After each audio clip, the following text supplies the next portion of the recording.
Exercise 2.3 question number इसका 3 है। Find the equation of tangent line to the graph of the function at a particular point of the following. Function given है f(x) is equal to 3x minus 7 at point 3 2। कहता है कि इस point पे आपने इस फंक्शन की क्या फाइंड करनी है, टेंजेंट इक्वेशन फाइंड करनी है। तो गिवन आपको है कि पॉइंट है गिवन है x1 y1 is equal to 3 2। Function आपको गिवन है 3x माइनस 7 के इक्वल, ठीक है।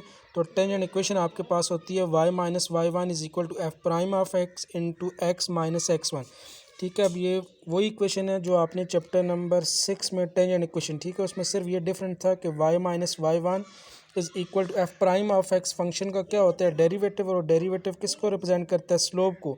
तो m into X minus x1, ठीक है। ये इक्वेशन दोनों यूज़ कर सकते हैं क्योंकि जो फंक्शन का डेरिवेटिव होगा एफ प्राइम ऑफ एक्स वो उस फंक्शन के स्लोप के इक्वल ही होता है। y minus Y one is equal to m into X minus x1 भी यूज़ कर सकते हैं, या y minus Y one is equal to F prime of X into X minus x1, क्योंकि फंक्शन का जो डेरिवेटिव होगा एफ प्राइम ऑफ एक्स वो m के इक्वल ही आएगा। तो y माइनस वाई वन की वैल्यू आपको गिवन है 2 के equal is equal to F prime of X into X minus x1 किसके इक्वल गिवन है 3। अब ये तो टेंजेंट इक्वेशन है, लेकिन अब आपके पास फंक्शन का जो डेरिवेटिव है वो आपने पहले फाइंड आउट करना है। तो आपके पास फंक्शन क्या गिवन था, f of x is equal to 3x minus 7। अब इधर से आपने फंक्शन का डेरिवेटिव या एफ प्राइम ऑफ एक्स की वैल्यू फाइंड करनी है।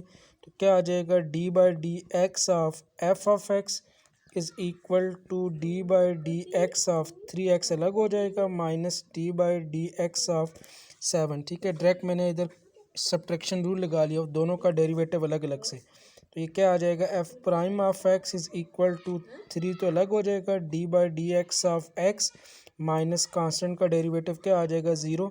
तो F prime of x is equal to 3 into X का derivative with respect to x1।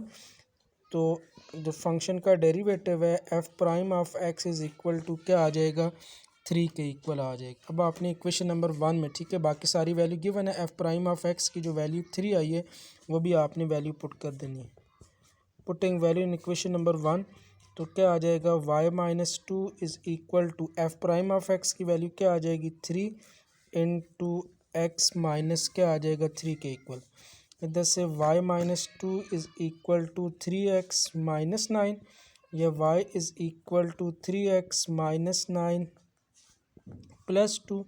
तो y इज इक्वल टू क्या आ जाएगा 3x माइनस 7 के इक्वल आ जाएगा। ये इसका रिक्वायर्ड क्या आ जाएगी, टेंजेंट इक्वेशन किसकी, 3x माइनस 7 की।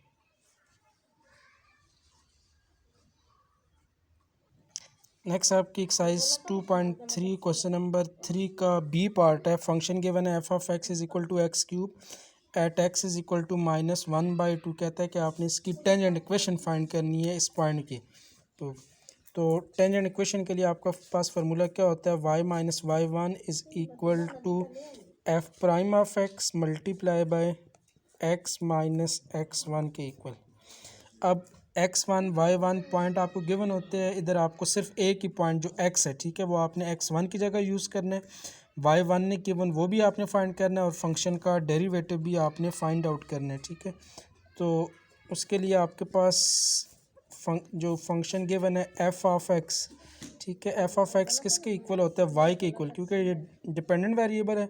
तो F of x is equal to x cube. F of x को आप वाई से भी रिप्लेस कर सकते हो, y is equal to x की पावर क्या आ जाएगी 3, लेकिन एक्स की तो वैल्यू किसके इक्वल है, -1/2। तो वाई इज़ इक्वल टू -1/2 का क्यूब। तो माइनस का क्यूब क्या आ जाएगा, माइनस ही आ जाएगा, डिवाइडेड बाई 2 का क्यूब 8 के इक्वल।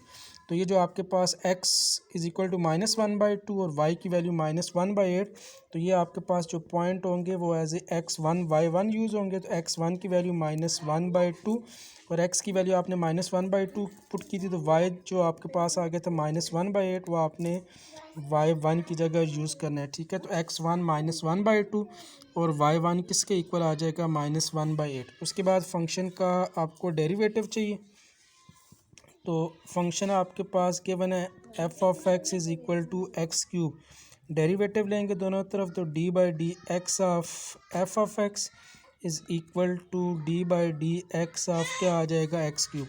एफ ऑफ एक्स का derivative F prime of x is equal to, तो F of x is equal to x cube का डेरिवेटिव पावर रूल लग जाएगा, 3 कोफिशिएंट में आ जाएगा और एक्स की पावर में से 1 माइनस, तो 3 माइनस 1। तो फंक्शन का derivative F prime of x is equal to क्या आ जाएगा 3x के। ठीक है, तो F prime of x is equal to 3x के, लेकिन x की तो वैल्यू उसने क्वेश्चन में मेंशन की हुई थी -1/2, तो आपने x की तो वैल्यू पुट करनी है, तो -1/2 का स्केयर आ जाएगा। तो F prime of x is equal to 3 into minus का स्केयर प्लस डिवाइडेड बाई 2 का स्केयर 4। तो फंक्शन का डेरिवेटिव किसके इक्वल आ जाएगा, ये एफ प्राइम ऑफ एक्स की वैल्यू क्या आ जाएगी 3/4 के इक्वल। अब इससे जो पहले वाला क्वेश्चन था उसमें आपने एफ प्राइम ऑफ एक्स की वैल्यू फाइंड की थी, तो डायरेक्ट कोई ना कोई कांस्टेंट आ गया था।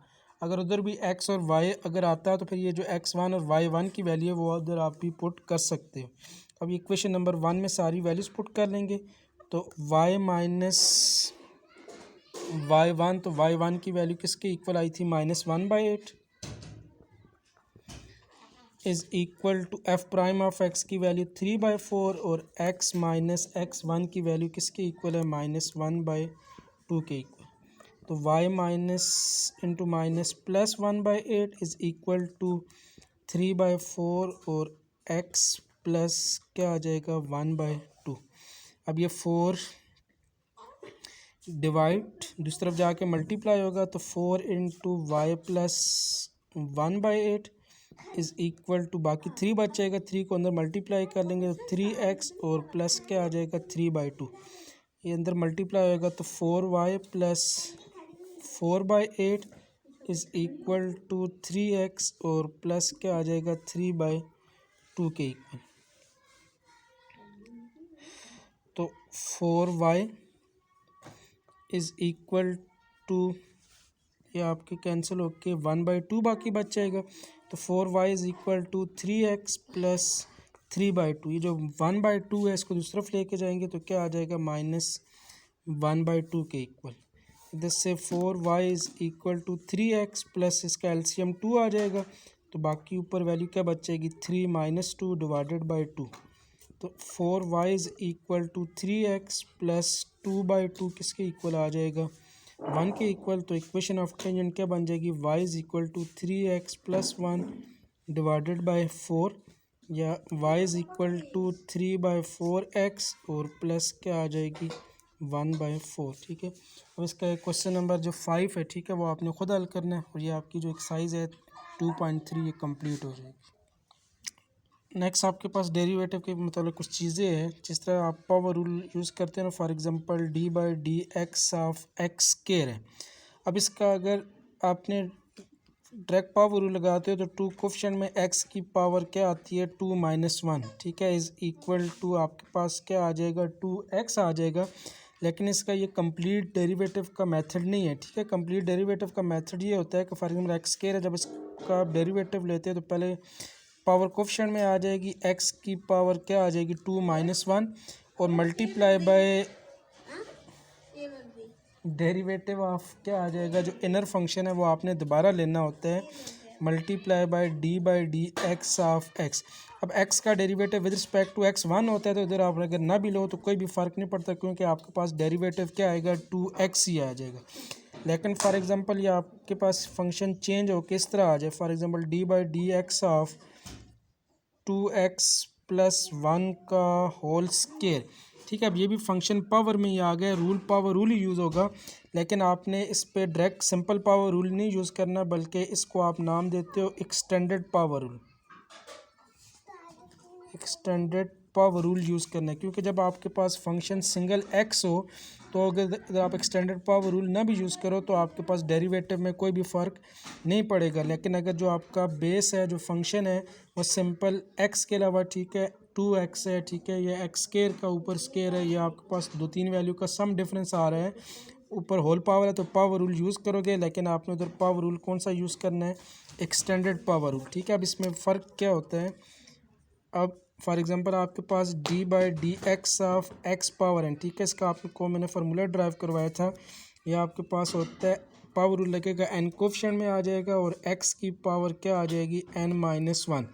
लेकिन अगर आप इसको इस तरह लिखो d/dx of x power n is equal to power rule लगेगा n x की power n-1 multiply by d/dx of inner function, जो बेस है इसका आपने दोबारा डेरिवेटिव लेना होता है। ये जो रूल है इसको आप नाम देते हो एक्सटेंडेड पावर रूल, ठीक है। जो आपके पास मोस्टली जो सूटेबल रूल है वो एक्सटेंडेड पावर रूल होता है, क्योंकि अब इधर x का derivative with respect to x 1 हो जाता है तो यही चीज़ बनती है। लेकिन हर दफ़ा तो फंक्शन सिंगल x तो नहीं हो सकता, आपके पास इधर x की जगह कोई भी वैल्यू हो सकती है। For example x² + 1 whole power n हो सकता है, whole cube up to one whole power 4। तो बेहतर ये होता है कि आप एक्सटेंडेड पावर रूल यूज़ करो, ठीक है।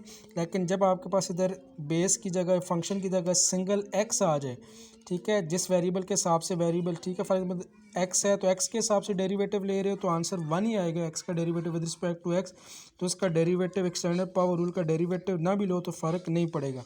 इस तरह for example d/dy of y power n है, ठीक है, फंक्शन भी y ऑपरेटर भी y है तो उधर भी y का derivative with respect to y 1 ही आएगा, तो ना भी लेने से फ़र्क नहीं पड़ता। अब जिस तरह ये आपके पास है 2x + 1 का होल स्क्वायर, जब आप इसका डेरिवेटिव लोगे तो पावर रूल यूज़ होगा, 2 कोफिशिएंट में आ जाएगा इनटू 2x + 1 की जो पावर है उसमें से आपने क्या कर देना 1 को माइनस, तो इसका ये पावर रूल लग गया। लेकिन ये इसका कंप्लीट डेरिवेटिव नहीं है, आपने ये जो इनर फंक्शन है जो बेस है इसका डेरिवेटिव दोबारा लेना होता है, multiply by d/dx of 2x और प्लस क्या आ जाएगा 1, ठीक है। ये आपके पास कंप्लीट पावर रूल है, ये जिसको आप एक्सटेंडेड पावर रूल कहते हो। तो ये आपके पास आ जाएगा 2 × 2x + 1 की पावर 2 - 1 1 इंटू, अब दोनों का डेरिवेटिव आपने अलग अलग से लेना, ठीक है। 2x का डेरिवेटिव लेंगे तो 2 अलग हो जाएगा, x का derivative with respect to x 1 plus constant का डेरिवेटिव क्या आ जाएगा 0। तो ये 2 × 2x + 1 मल्टीप्लाई बाय 2 आ जाएगा, तो ये 4 × 2x और प्लस क्या आ जाएगा 1 के इक्वल, ठीक है। जब अगर इस पर एक्सटेंडेड पावर रूल नहीं लगाते तो आपके पास सिंपल 2 × 2x + 1 की पावर 1 आ जाती है, लेकिन वो उसका कंप्लीट डेरिवेटिव नहीं है, ठीक है। तो एक चीज़ याद रखते हैं कि जब भी फंक्शन आपके पास पावर में आ जाए, जिस तरह विद रिस्पेक्ट टू x ले रहे हो तो सिर्फ x ही है, तो इनर फंक्शन का डेरिवेटिव ना भी लो फ़र्क नहीं पड़ता। लेकिन आपके पास फॉर एग्जांपल दो वैल्यू का सम या डिफरेंस या पावर, इधर पावर के अंदर भी दोबारा अगर पावर आ जाए, ठीक है, तो उस सूरत में आपने लाजमी एक्सटेंडेड पावर रूल यूज़ करना है, उसके अलावा आपका फंक्शन का जो डेरिवेटिव होगा वो गलत होगा।